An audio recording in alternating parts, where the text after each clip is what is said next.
Nestle's Ever-Ready, the instant cocoa. Nestle's Quick for great chocolate milk. And Nestle's chocolate bars now present Space Patrol! High adventure in the wild, vast reaches of space. Missions of daring in the name of interplanetary justice. Travel into the future with Buzz Corey, Commander-in-Chief of the Space Patrol! In today's transcribed Space Patrol adventure, Buzz and Happy have been taken back millions of years through time and forced out of Scarno's spaceship in a tropic jungle on the planet Earth. Stay clear of that tar pit, huh? You get stuck in that stuff, you'd have a hard time getting in. Captain Rocket, what was that? That's what I think it is. We're in trouble. Hey, Commander, look. Coming out of the jungle. It's a monster. Tyrannosaurus. The biggest dinosaur that ever lived. It must be 50 feet high. Stand still and get makes sense. Look at those teeth. It's gobbled us up in one bunch. It saw us, Hap. Run! We'll return in just a moment with today's exciting Space Patrol adventure, The Monster from the Past. It's quicker than a jet flight. It's quicker than the speed of light. It's Nestle's Quick, the miracle product that mixes so quick it gives you chocolate milk in seconds. Fellas and girls, have you tried instant Nestle's Quick? Nothing was ever so speedy. Here's all you have to do to get perfect chocolate milk. First, pour out your big, cold, frosty glass of milk. Then add 2 teaspoons of Nestle's Quick. That's right. You pour the milk first, then you add Quick. Spoon it around once or twice, and there's your chocolate milk. Why, it practically makes itself. And wait till you taste that flavor. Quick is just like those great Nestle's chocolate bars. Yes, sir, it's got that special Nestle's chocolate taste, that special Nestle's chocolate richness, that special Nestle's chocolate smoothness. It's a real soda fountain treat right in your own home. You're going to love having wonderful Nestle's Quick with meals and for snacks and before bedtime. And you can tell Mom that Quick is good for you because it's fortified with vitamin D. And the more Quick you drink, the more milk you drink. So she's sure to approve. Ask Mom to get that big brown and yellow can of Nestle's delicious, most chocolate, quickest treat in the universe. That's Q-U-I-K, Nestle's Quick. And now, today's Space Patrol adventure, The Monster from the Past. Commander Corey is using every facility of the Space Patrol in his search for the elusive criminal Dr. Ryland Scarno. Ordinary methods of detection have proven futile because Scarno is able to escape capture by traveling through time where no one can follow him. At this moment, Scarno is in Saturn City visiting an accomplice, Joseph Merck. Merck is examining some rough, uncut stones that Scarno has handed to him. Perfect, Dr. Scarno. Perfect. Every bit as good as the last one. Naturally. Scarno, before I peddle any more of these diamonds, I want to know where you got them. Just in case they're stolen. That's fair. I found them on Earth in South Africa. That's a big country. Very South Africa. Kimberley. You discovered a new field? No. I discovered an old one. I've been back in time. Back to the 19th century. Oh, then it's true, these rumors I've heard about your time machine. Yes. I stole a Star Drive spaceship. The hyperspace computer is slightly out of adjustment. By accident, I discovered that the mechanism can be used to travel through time as well as through space. Really? And wonderful. The possibilities. Possibilities are right in front of you. That's diamond. You brought them into the 30th century from space. Exactly. Diamonds were discovered in South Africa in the year 1867. The hunter accidentally found several stones along the Orange River near Hope Town. History books describe the exact site and date. And you went back in time to that very spot. I went back to 1866, 1 year early. Now, listen, you want to make money in a hurry. I've got an idea that'll bring us several thousand credits in a couple of days. Go ahead. I'm listening. Did you ever hear of the island of Mauritius? No. What about it? It's east of Africa, a few hundred miles off the coast of Madagascar. What's on this island? Diamonds? Gold? No. Birds. Birds? With millions in diamonds, you talk about birds. Now, wait. Hundreds of years ago, a strange and rare type of bird lived on this island. But it was slaughtered by the thousands and became extinct. No living bird of this species was ever seen after 1681. I'm not interested. Carno, you realize how valuable one of these birds would be. If you could bring it alive into the 30th century, scientific foundation would be a fortune. When? Immediately. I had connections with the leading zoos and bird farms. I understand. A diamond requires time and craftsmanship to increase its value. The bird can be sold just as it is. Tell me about this island. Elsewhere, Buzz and Happy are on the planet Earth, where Buzz has been consulting with mathematicians and electronics experts on the problem of time travel. Between meetings, the Commander and Happy are visiting the Washington Zoological Gardens at the invitation of the curator, Dr. Dawson. What was it Dr. Dawson wanted to show us? Some new exhibit that just came in. He wouldn't tell me what it was, but it seemed pretty exciting. Right now, I'm more interested in what those scientists are finding out. If they can only find a way to make the solar fires travel through time, we can capture Starman. We've got the best brains in the solar system looking at it. So far, we're nowhere near a solution. Since Starman's hyperspace control is a freak effect, is that it? Still got to find out why, but something might happen to other Starguide ships. Yeah. The ships could suddenly disappear into the past or into the future, and you never know what happened to them. Oh. Well, maybe something happened to Starman. That could explain why we haven't had any reports on it for several days. I'm not so sure we haven't heard.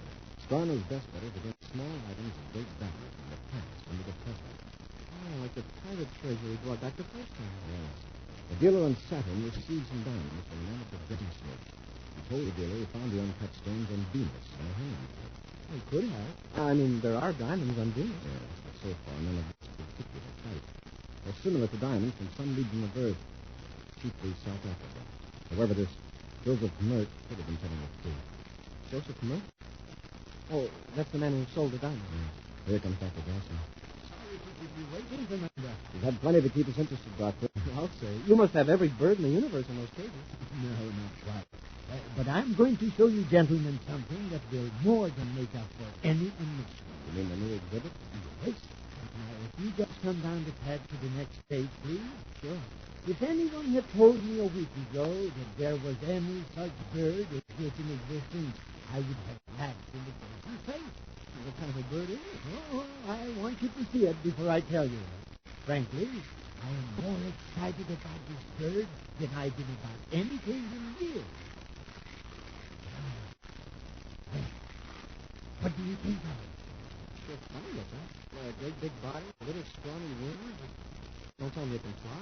No, it cannot walk very well either. I shouldn't think so. Those short, stubby legs. I hate to get in the way of that big hooked beak.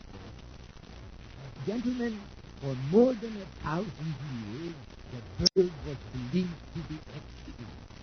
The last reliable report on any living bird of this species dates back to 1681. Well, I give up, Dr. Dawson. What is it? That gentleman is a dodo. A dodo? I never heard of it.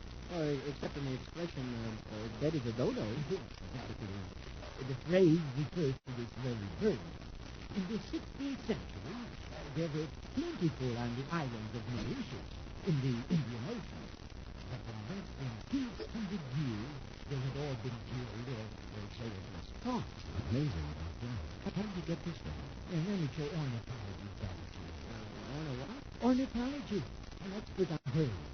He found it in the interior of Madagascar. As you may know, Madagascar is a few hundred miles from Mauritius, the original Dodo Island. And for hundreds and hundreds of years, a few of these birds managed to survive in Madagascar. Very true. In fact, this Dodo may be one of the last two in existence. The ornithology fellow, the other one. I made the last one, so I'll settle the answer. Dr. Dawson, would you mind telling me the name of this ornithologist who discovered the dodo? No, not at all. The man's name is Mert. Joseph Mert. Joseph Mert. What? Does he live in Saturn City? Yes. He's going to ship the other Dodo to me as soon as I send him the money. Dr. Dawson, stall him off a day or so until I have a talk with him. Now, please, Commander, I hope nothing will happen to upset the present arrangement. I simply must have these people. Don't worry, Doctor. After I talk with Mert, you'll either get the dodos for the agreed price, or you get them absolutely free. And in Saturn City, Joseph Mert goes about the exacting task of cutting and polishing the rough diamonds. Scarno stands over him impatiently. Isn't there some way to speed that up, Nurse? Isn't it the same diamond you started on this morning? What's the matter? Why are you stopping? Scarno, shaping a diamond is a very delicate operation. I can't do it and answer your idiotic questions at the same time. I'm on edge, I guess. What about that zookeeper? Wasn't he supposed to contact you about the other dodo? Just be patient. Now that he has one of them, he'll just have to have the other one. I know Dawson. What's that? That dodo is so patient. Get those two out of sight. Take it easy. This whole bank slide right back into the wall. Watch. There you are. You better get in the back room, Scarno. No, right. Get rid of them quickly, understand?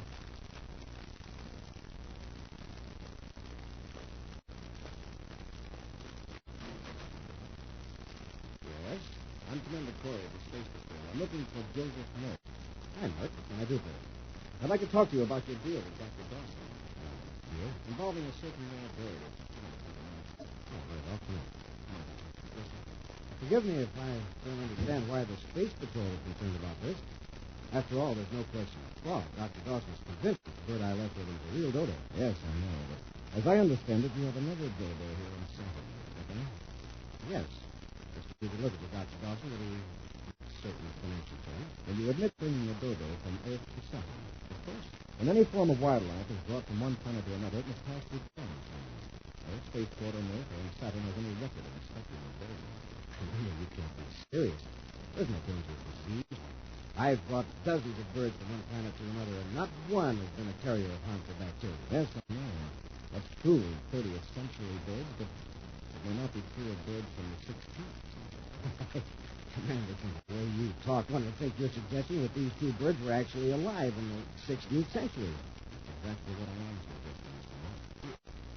You believe the bird is 1,400 years old? No, I believe you transplanted two birds from the 16th century into the present.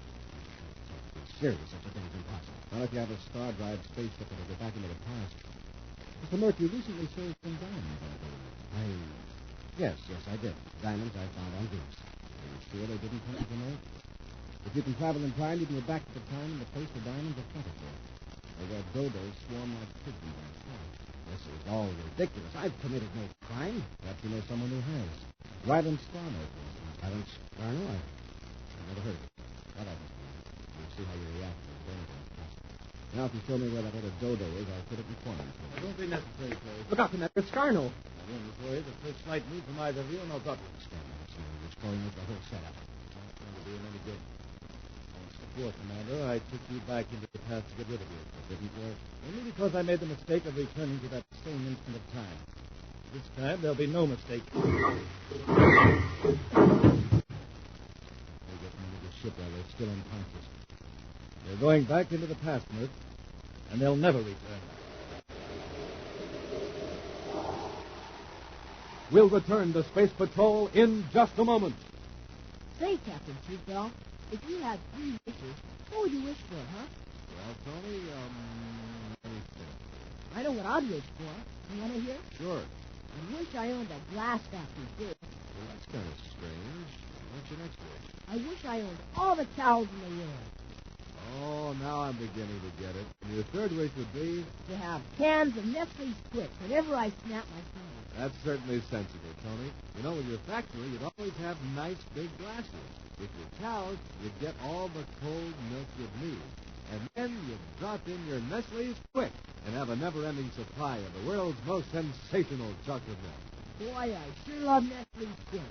The kids' milk is chocolate bar flavored. So good, rich, and delicious. Golly, I can make my own glass of Quik whenever I like. Because all I do is pour the glass of milk and then drop in 2 teaspoons of Quik. Quik mixes instantly. In fact, Tony, Nestle's Quik practically makes itself. It's that fast and that simple. And Quik is such a treat. It's like having a soda fountain right in your own home. And all it takes is a glass, some cold milk, and 2 spoonfuls of wonderful Nestle Quik.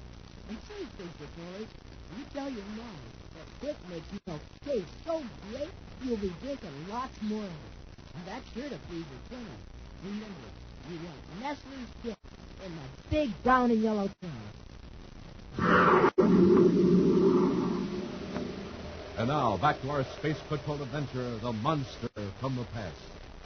Commander Corey learned that the hunter who captured 2 specimens of the supposedly extinct dodo is the same man who claimed to have found some valuable diamonds on Venus. Now, to Buzz, this coincidence suggested the work of Dr. Scarno and his ship and travels through time. While Buzz and Happy were questioning the amazingly lucky hunter, Dr. Scarno rendered them unconscious with a ray gun. At this moment, Buzz and Happy are captives aboard Scarno's ship somewhere in space.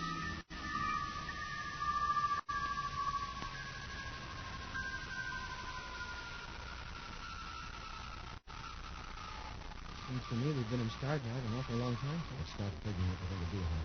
When Scarno took us off this ship, we'll be back in some past period of time with no way to return. Then whatever we do, we've got to do it before the ship lands. Hold it, Hank. Just relax, Corey. If you force me to use this ray gun again, it may be very bad for all of us. Something wrong? I'm not sure. You seem to be holding in Star Drive for an unusually long time. I want you to check the hyperspace computer. Suppose we don't. Suppose we like it in Star Drive. If you think this situation is giving you an advantage, you're mistaken, Cadet. There is an error in the computer. Each second may be magnifying that error. That's true, Scarno. It could become lost in a strange dimension for all we know. Well, there's your choice, Commander. Repair the computer and be sure of the chance of survival. Or be stubborn and meet an unknown fate in the nothingness of hyperspace. All right. Let me look at the computer. While Happy, Scarno, and Joseph Merck look on, Buzz checks the baffling maze of circuits in the hyperspace computer. Carefully, he makes delicate adjustments of the complex instruments. Then replaces the camera. Is it fixed? I don't know. Remember, this particular computer was out of alignment to begin with. That's why you're able to travel in time. What did you do to it? One group of circuits was working against another. I brought them into balance. Yes, but I don't notice any change. Listen. What's happening? Hey, we're coming out of Star Drive. Look through the ports. We're in regular space. He's right. The blackness is gone. There are stars out there. Look, keep an eye on Corey and the cadet. We've got to find out where we are. I think we're in the solar system. Constellations look familiar, and that planet over there could be Jupiter. Well, if that's Jupiter, then that other planet with starboard viewport must be Earth. Yeah, I had the computer set correctly after all. All Corey did was bring us out of Star Drive. Yeah? But you still don't know what century you're in. Doesn't matter. Scarno, let's land on Earth and put Corey and the cadet off the ship. We don't care what century they're stranded in. You'd better care if you want to return to the 30th century. He's right, man. We've got to know our exact space-time coordinates. That planet we're headed for, it can't be Earth. Right. The shape of the continents are all different. That isn't Earth, Scarno. Corey, what's happened? The Earth can change quite a bit over several million years. A million, did you say? Scarno's time machine evidently stripped its gears. Could be skipped back a few centuries. It bounded back by eras and methods. How far back? Tell me, Corey. How far? I've been checking over the computer. I say around 140 million years. Give or take 10 million. 140 million years. So that would be a Mesozoic era. And probably the Jurassic period. What I can see in the viewscope, there's a lot of vegetation on that planet. Yes, giant ferns and plants for the most part. You see aged reptiles, lizards of all types, dinosaurs. Dinosaurs? You mean those prehistoric monsters? Well, not all the monsters, but every few of them are no bigger than common house cats. Corey, I'm going to give you a very great honor. You and the cadet are going to be the first human beings to see living dinosaurs. You're going to put us out of the ship this far back in the past? Why not? With your superior intelligence, you should be able to survive. A few hours later, Scarno sets the spaceship down on a small area of high ground in the midst of a steaming marsh. Around the ship is a jungle of giant ferns and conifers. Holding ray guns, Scarno and Merck forced Buzz and Happy toward the open hatch. This is where we say goodbye, Corey. Go on, get out of the ship. You're going to have to answer for this someday, Scarno. I'll take that chance. Now go on, get out. Scarno, look. See over there to the right? It's a big lizard. A baby dinosaur. Scarno, if we can take that with us to the 30th century, it'd be worth a fortune. Let's capture it. Capture that thing. Now, are you crazy, man? We can stun it with a ray gun. At the most, it weighs 200 pounds. We can make Corey and the cadet carry it into the ship. I don't like the idea of being in a spaceship with a live dinosaur. Keep it unconscious. Besides, it's not a meat eater. Look, see? It's nibbling on water plants at the edge of the pool. Is it worth the trouble? Worth the trouble? Look what we've got for 2 dodos, and they've only been extinct for 2 centuries. This thing is 140 million years old. It's worth its weight in uranium. All right, Scarno. You make Corey and the cadet carry the dinosaur. I'll wait here in the ship.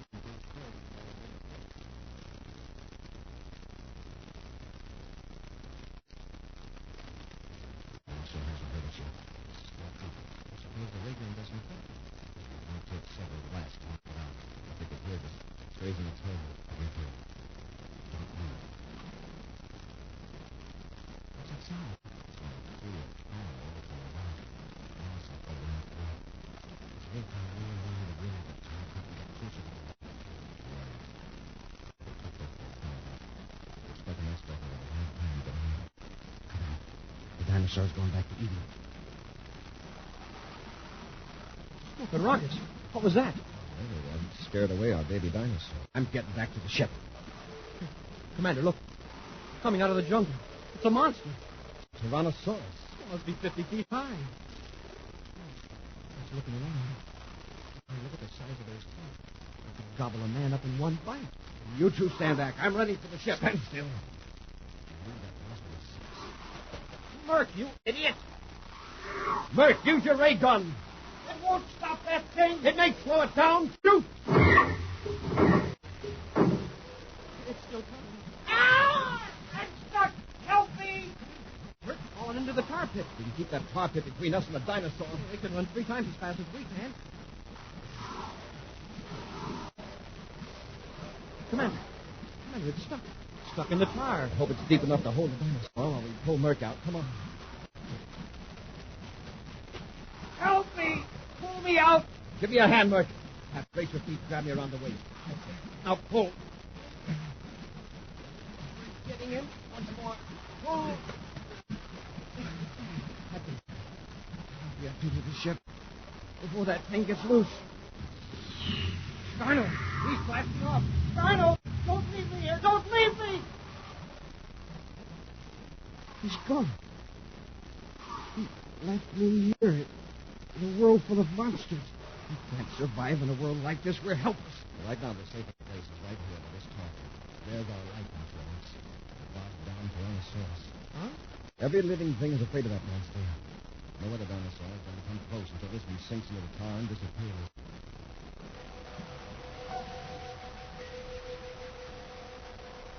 Hours pass, and the steaming fern jungle is silent. In the tar pit, the huge dinosaur's struggles grow weaker, and the vast 20-ton bulk sinks deeper into the black mire. Buzz, Happy, and Merc, prisoners in prehistoric time, remain close to the tar pit. Master, I'm getting hungry. Now, I wonder if we could find some fruit or something like that. I doubt it. We're in the Mesozoic period, where the olive plants are strong. That's right. Fruit-bearing trees won't emerge for millions of years yet.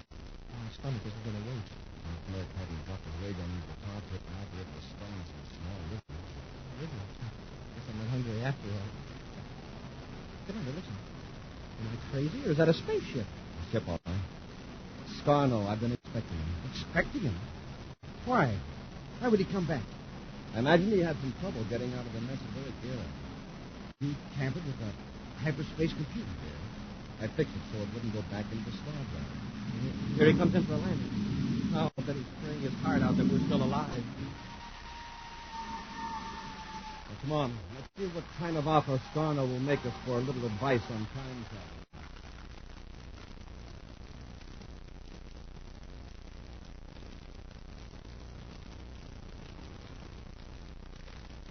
Wait right here. Stand right where you are. I've got you covered. Hail Starno. We of the Mesozoic era salute you. Head up to deck.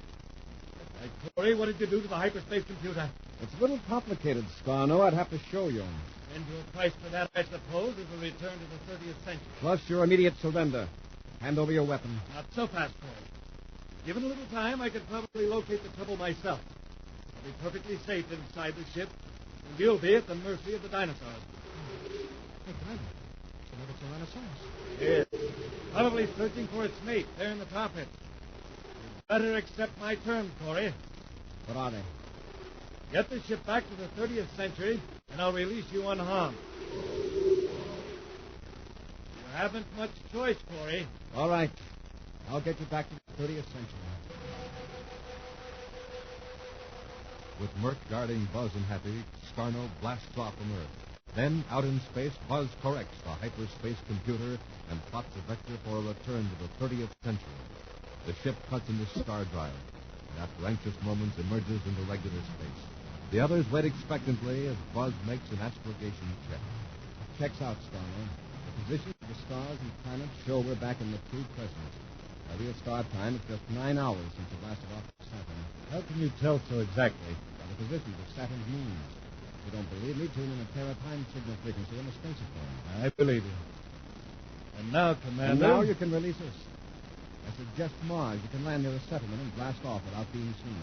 And you continue your attempt to capture me. No, Corey. I'm putting you both out into space right now. But Scarno, you promised if we brought you back to the 30th century. Yeah, but that promise was made 140 million years ago. Murk, use your ray gun on them. We'll push them out into space. Murk, look out! Drop it, Murk! Oh, wait. Don't move, Corey. Come any closer and I'll shoot. Don't be a fool, Scarno. That's a blaster. It'll tear a hole in the ship. If I hit you first, I'm warning you. All right, Corey. Give me that gun. That's a fool thing to do, Hap. Yes, sir? Keep Murk and Scarno covered. I'll see if that blast won't tore a hole in the ship. If there was a leak, we'd know it by now. We're going to weak charge. Uh-oh, here's what saved us. The instrument panel. Oh, it sure made a sound out of that. But it didn't wreck the control. No, the control section's okay. But it looks like we're not only the first human beings to see a live dinosaur, but also the last. What do you mean, sir? The hyperspace computer's wrecked, fused into a mass of junk. Well, we'll never know what made it able to travel through time. Well, I guess maybe it's just as well. From what I've seen of the past, I'm convinced there's no time like the present. An action preview of next week's exciting Space Patrol adventure in just a moment. What's new? Nestle's new. Nestle's what? Coconut. Ah, that's my favorite verse, Commander, because I sure go for Nestle's great new coconut bar. So I see, Hap. Are you practically gone through the entire month's supply already? Oh, gee, Commander, I just can't help myself. When I bite into that luscious, thick, rich milk chocolate just loaded with crisp, toasted coconut, I sort of lose my head. I've got to keep eating. I'll admit there never has been such a delicious chocolate bar as the new Nestle's coconut bar. Well, except maybe those other sensational Nestle's chocolate bars. You know, the rich milk chocolate, the almond bar, and wonderful crunch. Stop. Now you're making me hungry. Well, what are we waiting for? Be my guest, Commander. Have a Nestle's chocolate bar. And that goes for you, too, fellas and girls. Remember, Nestles. Nestle's makes the very best chocolate. Now, a preview of next week's exciting Space Patrol adventure. Buzz and Happy are aboard the Terra 5, rushing toward the planet Saturn. Suddenly, another ship fires at them. That was close, Commander. He's getting his range with those torpedoes. We'll try evasive action. Why don't we give Brokaw some of his own medicine? A few blasts with our space cannon, and We can't shoot. We've got to think about those people in Saturn City. If we destroy Brokaw, we destroy the only person who can cure that epidemic. Captain Rockets, we can't fight back. So all Brokaw has to do is keep firing until he hits us. Be with us again next week for the thrilling Space Patrol story, The Weed of Despair. Space Patrol, created by Mike Moser, starring Ed Kemmer as Commander Corey and Lynn Osborne as Cadet Happy, was written by Lou Houston, produced and directed by Larry Robertson, executive producer Helen Moser. Other players were Bela Kovacs, Ken Mayer, Norman Jolly, and Tony Sides. Dick Tufeld speaking. This week's Space Patrol was brought to you by Nestle's Eveready, the instant cocoa. Nestle's Quick for great chocolate milk, and famous Nestle's chocolate bars. This program is broadcast to our armed forces overseas through the worldwide facilities of the Armed Forces Radio Service. Space Patrol came to you transcribed from Hollywood. This is ABC Radio Network.